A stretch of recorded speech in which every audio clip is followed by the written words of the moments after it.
Episode 2: Light, Color, and Hiding Power in Automotive Coatings. In this episode, we go deeper into how light interacts with pigments inside an automotive coating film.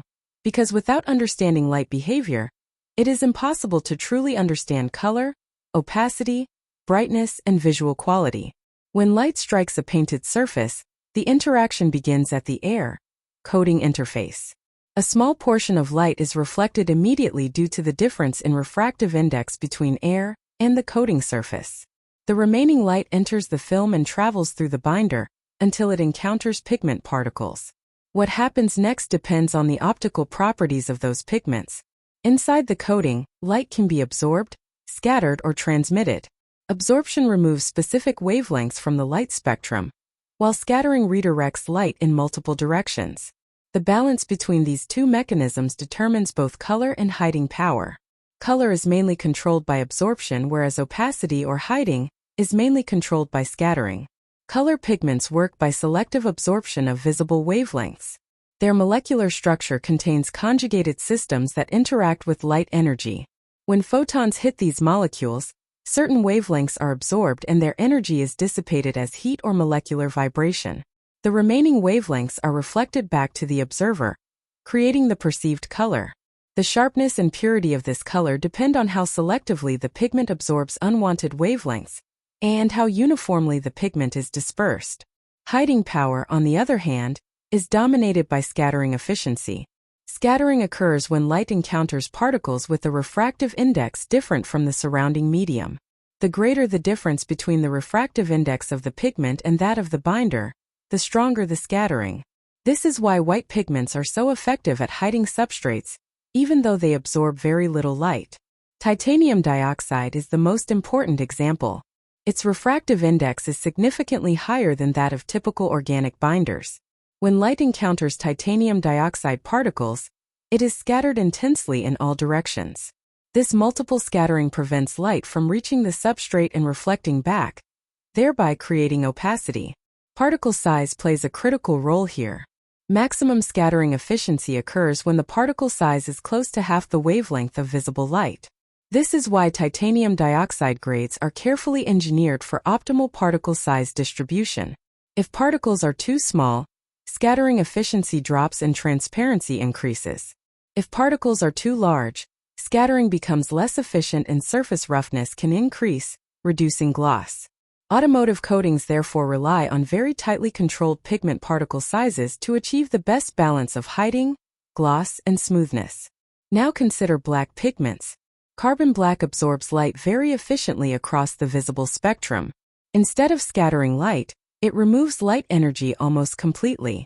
This gives excellent blackness and jetness, but very little hiding through scattering. In many systems, hiding from carbon black comes mainly from absorption rather than reflection. Transparent and semi-transparent pigments introduce another layer of complexity.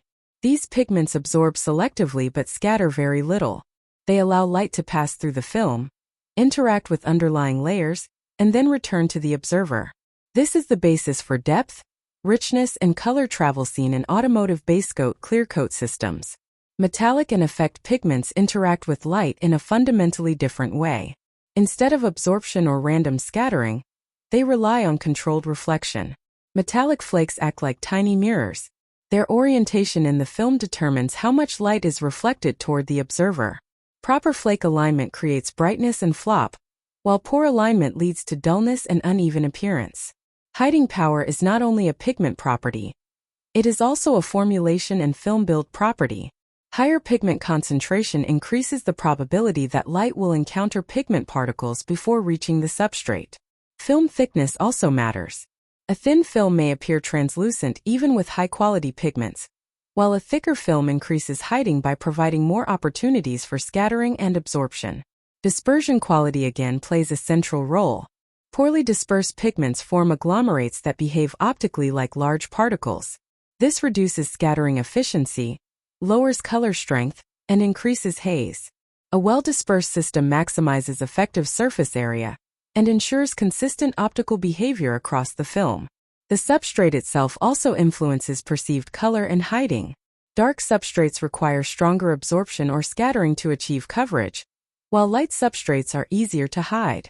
This is why automotive systems often use tinted primers or sealers to support topcoat color development. Gloss and distinctness of image are indirectly linked to pigment optics. Excessive surface scattering caused by protruding pigment particles or poor leveling reduces specular reflection and lowers gloss. High-gloss automotive finishes require pigments that remain fully embedded within the binder matrix and do not disrupt surface smoothness. In summary, color comes from selective absorption, hiding comes from efficient scattering, and visual quality comes from controlled reflection and smooth surfaces. These optical mechanisms are governed by pigment chemistry, particle size, refractive index, dispersion quality, concentration, and film thickness. Understanding this interaction between light and pigments is essential before selecting pigments or adjusting formulations. If you have any doubts about light interaction, hiding power, or color development in coatings, or if you want this explained with practical formulation examples, drop your questions in the comments and let me know.